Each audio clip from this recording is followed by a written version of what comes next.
This is a video of today's strikes on Beirut. Tonight, Sahal carried out 20 strikes with anti-bunker missiles, eliminating Hassan Nasrallah's successor. Is that correct? Let's discuss how the situation in Israel is developing now with David Sharp, Israel's military analyst. Hello. Eliminating Hassem Safi al-Din, hitting him with anti-bunker shells. What was the main purpose of eliminating the head of Hezbollah?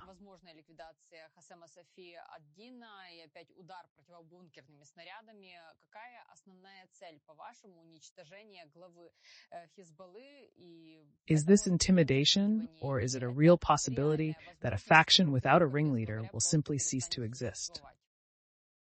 I will start at the end.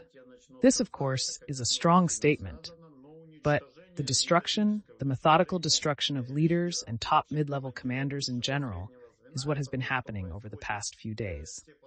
This is certainly weakening the group, and from all points of view. First, there is no one to make decisions for a while, and decisions are made by less experienced people who are less suitable for their positions. This also leads to a certain amount of panic and chaos. Finally, it is a very clear example to anyone who feels the need to go to war with Israel.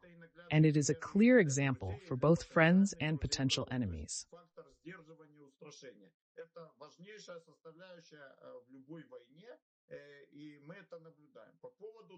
The deterrence and intimidation factor is a critical component in any war, and we are seeing that in terms of whether or not it has been destroyed. As we speak to you, there is no definitive word at this point. The army has not yet released any official figures on this. Hezbollah, in recent days, has tended to keep quiet about its losses or has been slow to talk about them. Let's just say it's been talking with some delay, especially about the leaders. They have completely stopped mentioning ordinary fighters. Before the war escalated, obituaries for militants were published, totaling around 450. Now, only leaders are mentioned. It seems a strike targeted an underground bunker that Hezbollah believed to be secret. In the southern Beirut neighborhood of Dahe, a Hezbollah stronghold, commanders at various levels have been eliminated in recent days.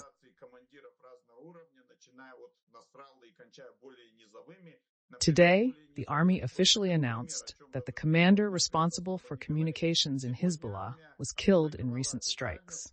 This figure is significant within this auxiliary military branch, although not part of the top leadership. This is just one example, and the work continues.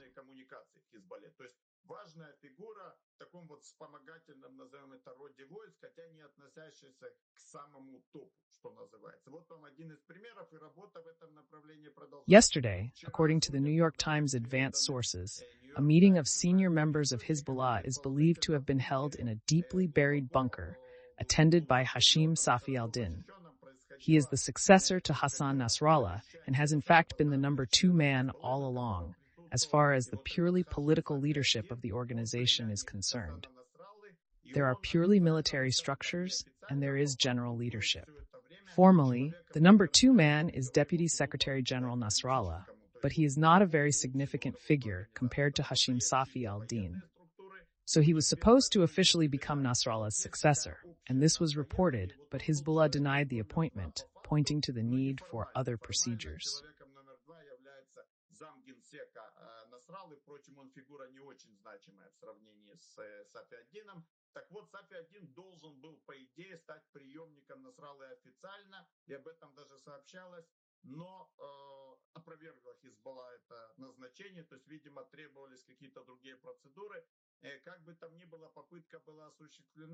The attempt has been made, and I hope to hear positive information, but so far there has been no confirmation until the last few minutes. I wonder in this case how Putin feels about eliminating Nasrallah after Israel used anti-bunker shells at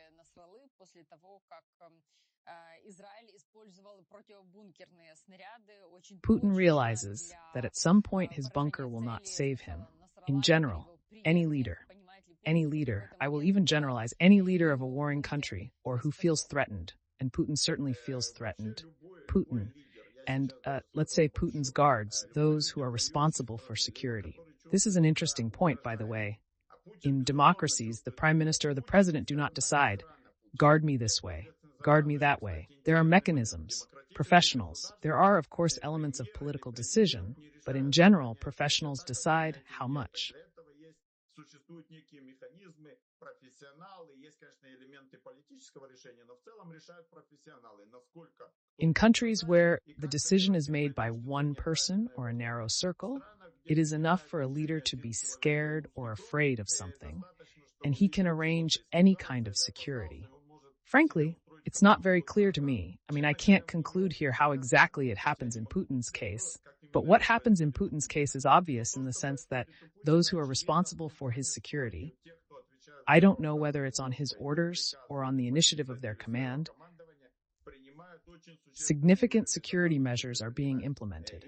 Recent events show attempts that seem unrelated to Nasrallah or other leaders, including 2 attempts on Trump, a candidate rather than a president, and an attempt on the Slovak prime minister, both politically motivated.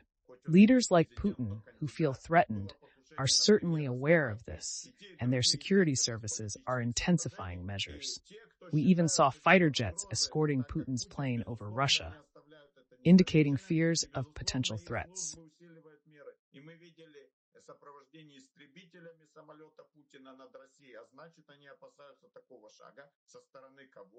I don't know. Ukraine doesn't seem to have enough long-range fighter jets to try to intercept Putin's plane anywhere over Russia, and yet he does it.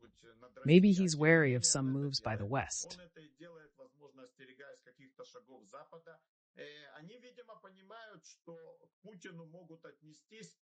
They apparently realize that Putin may be treated contrary to the accepted norms in international relations, when even in times of war, one does not destroy the leader of a hostile state. There are such unspoken rules, but someone, apparently, in Russia is afraid. In principle, no man, no problem. It could work. Among other things, they may be afraid, judging by some of the steps and actions of Ukraine, and maybe even the Western world. They certainly fear the possibility of an assassination attempt from within, as Putin has plenty of those who do not only support him.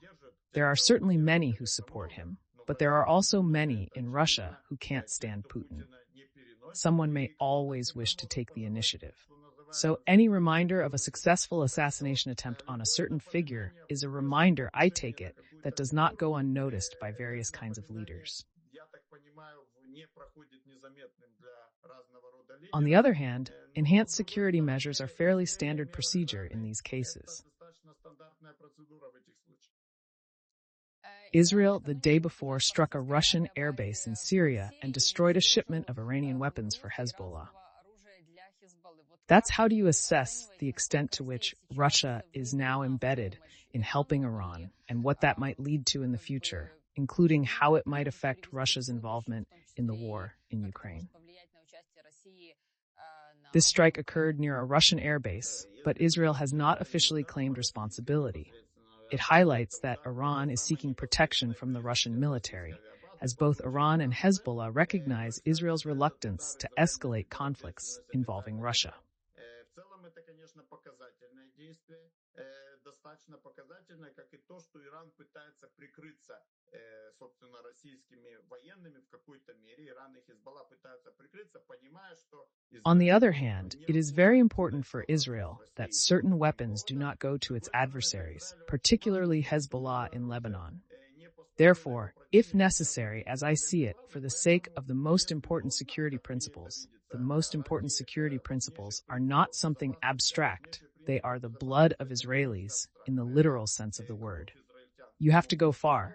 The Russian military is not the target in this case. It's important to understand that. Even the Americans are cautious about escalating with Russia for well-known reasons. Israel has its own issues to address, regardless of anyone hiding behind the Russian military. Logically, Russia currently has no interest in provoking Israel, as its military presence in Syria is mainly symbolic. Additionally, Russia faces numerous problems and threats of its own, making it unlikely to seek further complications with Iran. And it's getting stronger.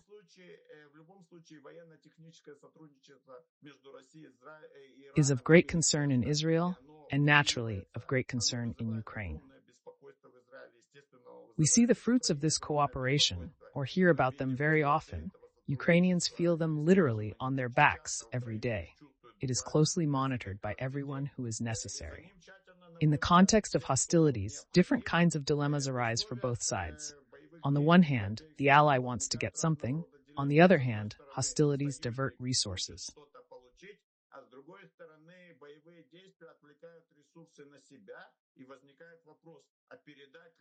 The question arises, should we give the Iranians some ammunition, or do we personally need it, or should we give it to our allies in the form of Hezbollah, and vice versa?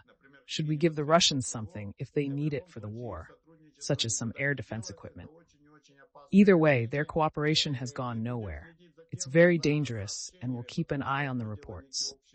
The important thing is that the sides end up passing intelligence to each other in this regard as well. In terms of information leaks, they are spoiled, as a rule. Let us hope that nothing will be overlooked in this case and that there will be an appropriate reaction from all interested parties.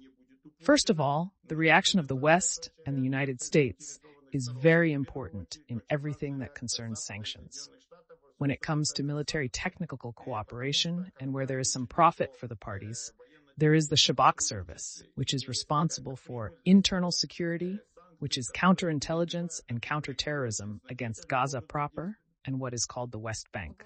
There is the Mossad, which is external intelligence, more classical, including elements of sabotage and, let's say, active measures. Agent activity is one of their main areas.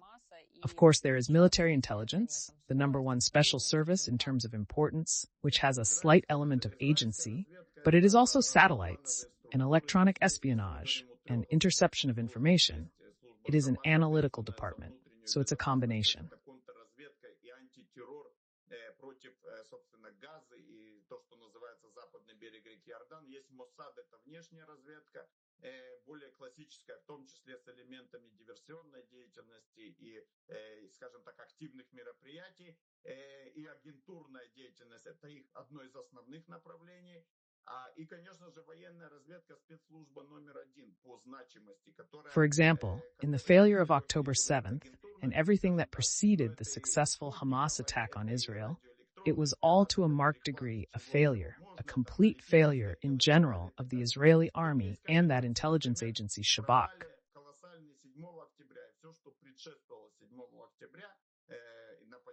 That I was talking about, that's in charge of Homeland Security.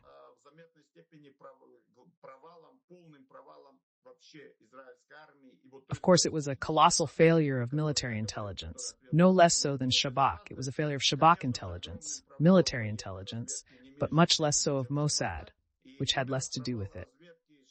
So the failure was colossal at all levels. There were conceptual errors. Most importantly, it was a kind of conceptual, flawed approach where they thought they knew the enemy's intentions and they knew them wrong.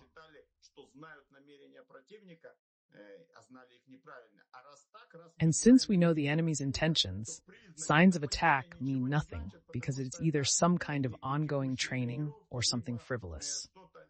So there were failures there on many different levels, an interpretation of facts and concepts and so on and so forth. That is, the failure was unflushable, appalling. If it had not been there, and it was a combination of the army and intelligence, this tragedy would not have happened. However, in parallel with these failures, we saw the result of October 7th. All the years before, very important things were done, including, as we see, the results of this infusion. Things are very important, and at the highest level, I mean Hezbollah's goal bank. The infusion, the target bank, and not just identifying their missile depots and the location of their launchers. There has been very impressive work here, and since September 23rd, this work has been reflected in practice. They destroyed 1,500 targets in one day through airstrikes, showcasing 18 years of work.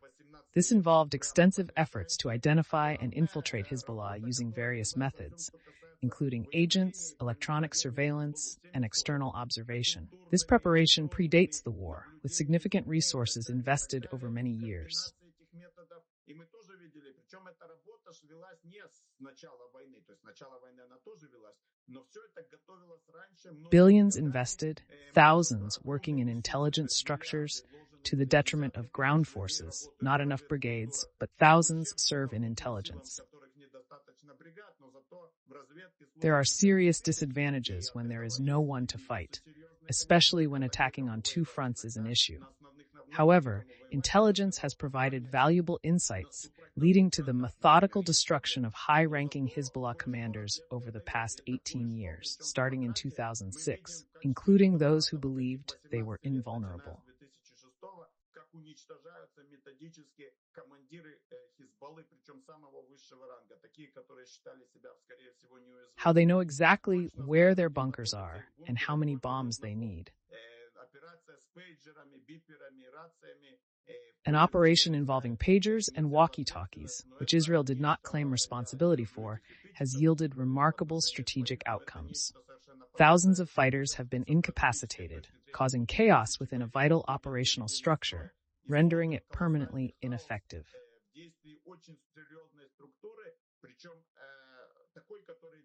Approximately 1,500 individuals held significant roles, instilling fear not just in Lebanon, but among all of Israel's potential adversaries. This reflects the effectiveness of Israeli intelligence, which has clear advantages.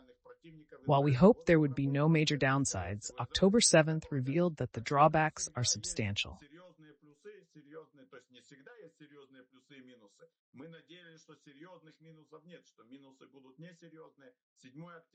We cannot overlook the opportunities arising from the systematic efforts and significant resource investments over the past 18 years, which are now yielding results. I hope this trend continues, as there is still much work ahead. The crucial test for any intelligence service is to continuously update its target list in real time during wartime. This is key, and so far, we've been doing well. I hope it continues. The IDF eliminated the head of the Hamas government in Gaza, and Hamas claimed responsibility for the terrorist attack in Tel Aviv. What do you have to say about this? At what stage is the confrontation with Hamas, and what tasks remain to end this conflict? These kinds of tasks are not set in Israel. There should be a task not to let Hamas raise its head in any case. Roughly speaking, where 2 to 3 Hamas militants gather, they should be neutralized so that they do not attack Israel or turn into 12 to 12-14 or more. Для завершения этого конфликта у Израиля не стоит задача. У Израиля должна стоять задача не давать поднять Хамасу голову ни в коем случае. Грубо говоря, так, где собираются 2-3 боевика Хамаса, нужно их нейтрализовать, чтобы 2-3 не атаковали Израиль или не превратились в 12-14, 115, 290 и так далее, потому что урок 7 октября очевиден. Because the lesson of October 7th is obvious to every Israeli. Well, let's just say it is obvious to many, but not to all. It should be noted that regarding the slain head of the Hamas government in Gaza, this man and a couple or 3 other high-ranking Hamas security chiefs were slain 3 months ago. In fact, only Hamas did not announce it.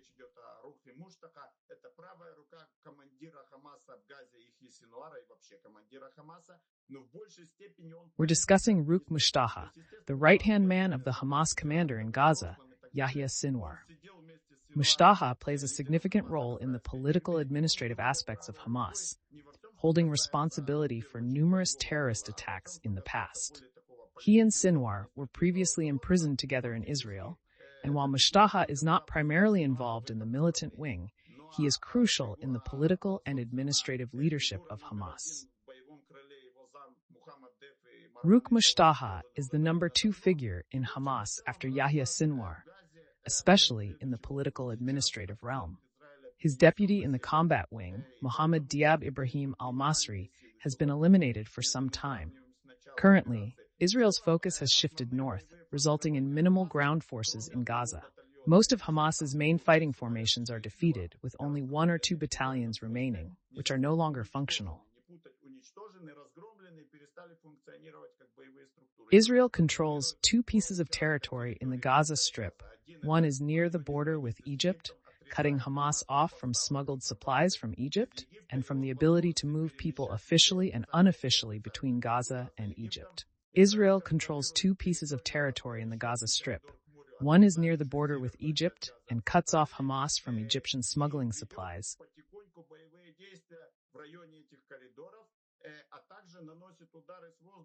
as well as from the ability to move people officially and unofficially between Gaza and Egypt.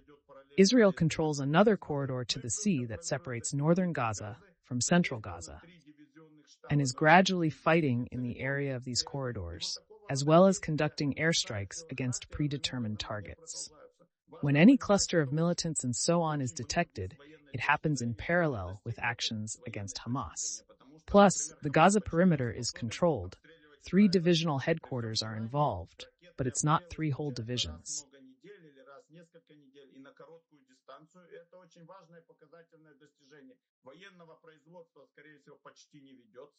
These suffocating actions continue slowly. It's important to note that many military objectives have been achieved. For instance, Hamas is nearly incapable of launching rockets at Israel. Rocket attacks now occur every few weeks at short range, indicating significant military success. Clandestine smuggling is almost non-existent, and dozens of militants are eliminated daily.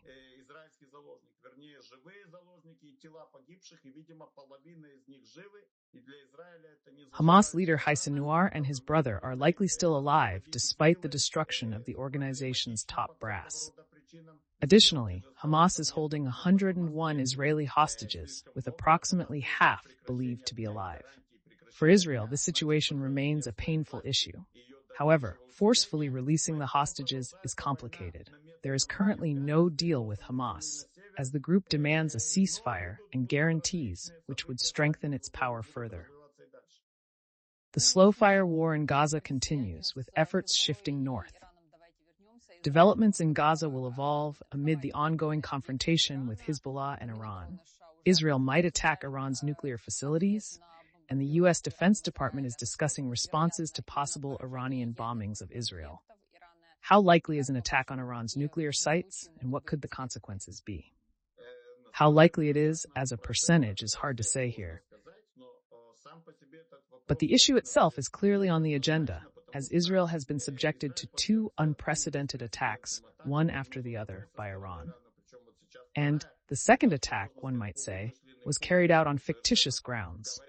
Iran is talking about self-defense, attacking with 200 ballistic missiles a sovereign state that they do not recognize, based on the support of their allies, including the deceased, who are not even Iranians. So Israel must attack, and the response must be appropriate, sources in close circles say. This response must be significant, not a symbolic pinprick like the attack on a single S-300 radar system this spring. Israel wanted to send a message to Tehran that their air defense system is vulnerable. Beware.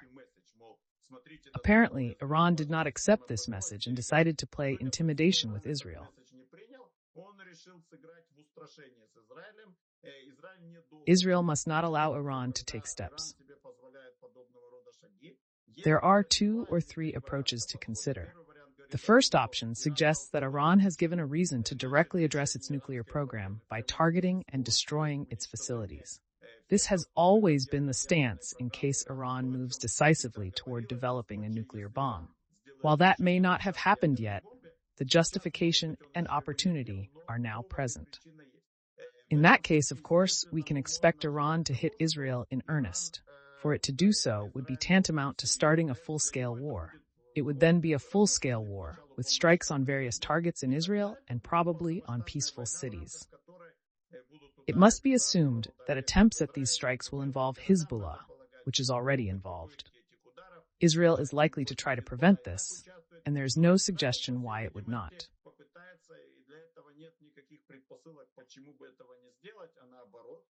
On the contrary, it could destroy key Iranian economic and military-industrial facilities so that the Iranian economy faces a literal catastrophe. In addition, it would probably hit the regime's stability. Thus, this scenario seems likely. If nuclear facilities are hit, it would apparently lead to a full-scale war. There are supporters of this approach, and perhaps it will be resorted to, but the Americans do not want it, that's for sure. So the more likely approach so far seems to be some kind of significant impact. The third option suggests a noticeable strike that is not significant enough to provoke a response from Iran, which has threatened retaliation. However, I believe this approach is inappropriate. The strike must be substantial, causing significant damage to Iran, with visible destruction like burning facilities or satellite images that cannot be ignored. This is the minimum requirement. Another important question arises: if Israel conducts such strikes without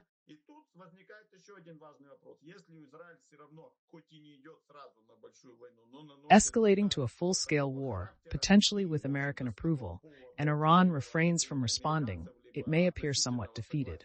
However, if Iran chooses to retaliate, Israel will face a dilemma: either halt its actions, which would be unacceptable, or escalate further. Continuing in a tit-for-tat exchange would not be satisfactory for Israel, increasing the likelihood of returning to a major conflict, as I previously mentioned. Thus, the Israeli government is faced with momentous decisions. Naturally, the factor of American pressure and support is also important here. They are both present. On the one hand, the Americans may be willing to help more in one scenario, and vice versa, to say that, if you go this way, then no, and to generally press and so on. It's all present. You can't wait too long unless you're talking about specific military preparations, because that could lead to additional pressure. Although Iran may get nervous, making Iran nervous for an extra couple of days is not a bad thing either. So the decisions are going to be serious, and the events are going to be important. Certainly, what exactly will be chosen, we will see soon. What you're talking about, Iran seems to have already gone ahead, because Iranian Foreign Minister Abbas Araghchi has said that Tehran has no plans to continue the attacks. If Tel Aviv takes any action against Iran, there will certainly be a response, and the response will be tough. If Iran now goes to strike again, at some point of escalation, Tehran promises this ping-pong again. То, о чем вы говорите, что если Иран сейчас пойдет опять на удар, на какой-то момент эскалации, то Тегеран опять обещает вот этот вот пинг-понг.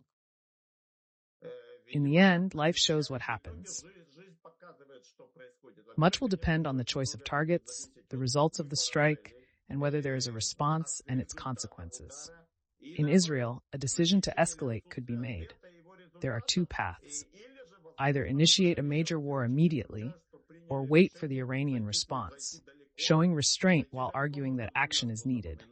Even if significant parts of Iran's economic and nuclear infrastructure are destroyed, it doesn't guarantee Iranian capitulation.